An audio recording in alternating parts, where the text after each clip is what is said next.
Астанадан арнайы келген тағамтану академиясының нутрициологы күнделіктердің тамақтану әдісіне көңілі толмайды екен. Себебі соңғы кездері түрлі ауруларды қоздыратын фастфуд жеңіл тамақтарды пайдалануға әуес тұрғындардың арасында артық салмақ, қатерлі ісік ауруларына ұшырайтындар саны көбейген. Дұрыс тамақтануды үгіттеуге келген маман оңтүстік өңірі жеміс-жидек пен табиғи ағарғанға бай бола тұра, халқының не себепті зиянды тамақтануға әуес екеніне таң. Сіздің өңіріңіз керемет өңір. Қай жағынан болса да, жан жақты, өйткені көкөніс пенен жемістердің алуан түрлілігі. Одан кейін бар, сүт десеңіз сүтіңіз бар. Ашыған сүт өнімдері десеңіз, ең осы өңірде жақсы. Қазіргі таңда өндірістік орындары көп шығарылып жатыр.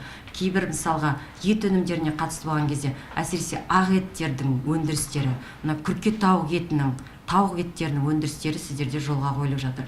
Сондықтан осы байлықтың ортасында отыра отырып, қайдағы бір зиянды заттарды, керек емес түрлі сусындарды, тәттілерді, рафинатталған өнімдерді тұтынуымыз ол меніңше ешқандай бір қисынға да келмейді деп ойлаймын. Ел тұрғындарының денсаулығына келтірілген мәліметтер мәз боларлықта емес, себебі 18 жастан жоғары азаматтар арасында артық салмақ 33%-дан асқан, ал 9 жастағы балалар арасындағы көрсеткіш 12%. Мамандар дұрыс тамақтанбаудың кесірінен қатерлі ісік, жүрек, қан тамыр аурулары секілді 10-ға жуық ауруларды атап берді. Бұл әсіресе мектеп жасындағы балалар үшін қауіпті.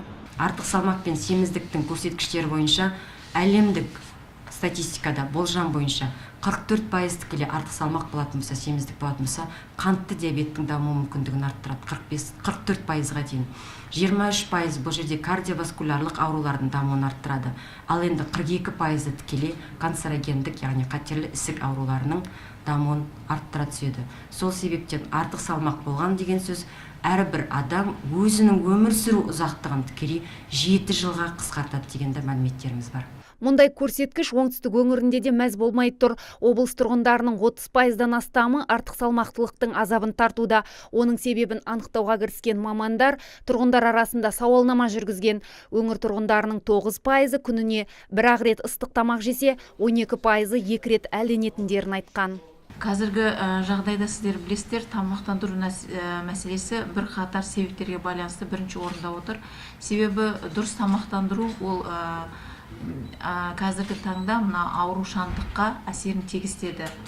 Сондықтан сау адам өз денсаулығын, салауатты өмір салтын жүргізу бұл біздің басшымыздың Нұрсұлтан Назарбаевтың бір барлық бағдарламаларында, жоспарларында, стратегиялық бағыттарда адамның денсаулығы, халықтың денсаулығын нығайту ол бірінші мәселеге қойылған. Алматы қаласындағы кейбір мектептер асхана мәзіріне көкөніс, бал секілді тағамдарды қоса бастаған, ал оңтүстік өңірі бұл қадамды алдағы уақытта қолға алады. Мектеп асханасының мәзіріне қосымша тағамдар енгізу қажеттігін Тағамтану академиясы Білім және ғылым министрлігіне бірнеше рет ұсынған.